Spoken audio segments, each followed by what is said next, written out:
This is the Sabbath School lesson for the fourth quarter, 2021. Lesson 7 from our series Present Truth in Deuteronomy is titled Law and Grace, ready for teaching on November 13, and I'm Percy Harold. Monday, November 8, Law in Deuteronomy. The Hebrew nation on the borders of Canaan, God's chosen people, are finally about to inherit the land that God had promised them. And, as we have seen, Deuteronomy is Moses' final instructions to the Hebrews before they take the land. And among those instructions were the commands to obey. Read the following texts. What point is expressed again and again and again, and why is this point so important for the people? Deuteronomy 4, verse 44. Now this is the law which Moses set before the children of Israel. And Deuteronomy 17:19.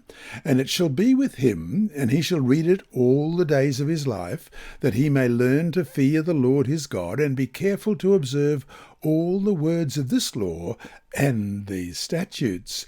And Deuteronomy 28:58. If you do not carefully observe all the words of this law that are written in this book, that you may fear this glorious and awesome name, the Lord your God. And Deuteronomy 30, verse 10, if you obey the voice of the Lord your God to keep his commandments and his statutes, which are written in this book of the law, and if you turn to the Lord your God with all your heart and with all your soul. And Deuteronomy 31, verse 12, gather the people together, men and women and little ones, and the stranger who is within your gates, that they may hear, and that they may learn to fear the Lord your God, and carefully observe all the words of this law.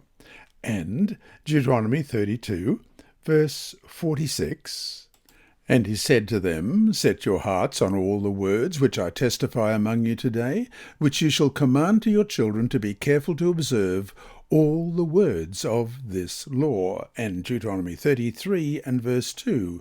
And he said, the Lord came from Sinai and dawned on them from Seir. He shone forth from Mount Paran, and he came with 10,000 of saints. From his right hand came a fiery law for them. Even the most cursory reading of the book of Deuteronomy shows how crucial obedience to the law was for the nation of Israel. In a real sense, it was the people's covenant obligation. God had done so much for them and would continue to do so much for them, things that they couldn't do for themselves and that they did not deserve to begin with, which is what grace is, God giving us what we don't deserve. And what he asks in response was, obedience to his law. It's no different now. God's grace saves us apart from the works of the law. As we read in Romans 3:24, therefore we conclude that a man is justified by faith apart from the deeds of the law. And our response is obedience to the law. We obey the law, though, not in a vain attempt to be saved by it. Therefore, it says in Romans 3:20, by the deeds of the law no flesh will be justified in his sight, for by the law is the knowledge of sin. But as the result of the salvation that we so graciously have been given, John 14:15 says, if you love me, keep my commandments.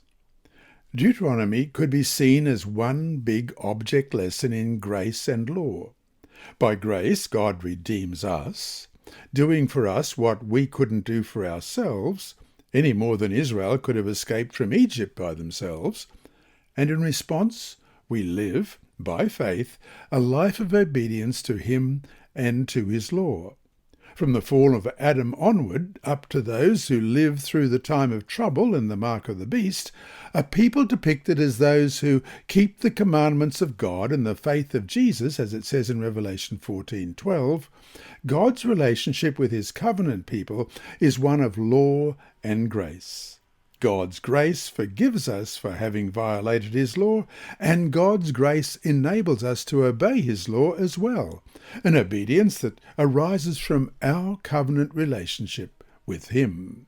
And so to finish today, how can we, avoid the trap of legalism as we obey the law. This lesson was read by Dr. Percy Harold for Christian Services for the Blind. Sponsored by the Sabbath School Department and distributed through Hope Channel Australia, this podcast is also redistributed by Hope Channel Germany, Christian Record Services for the Blind, and It Is Written. It is also available on SoundCloud and through multiple podcast distributors, including Apple iTunes. Remember, God is always faithful.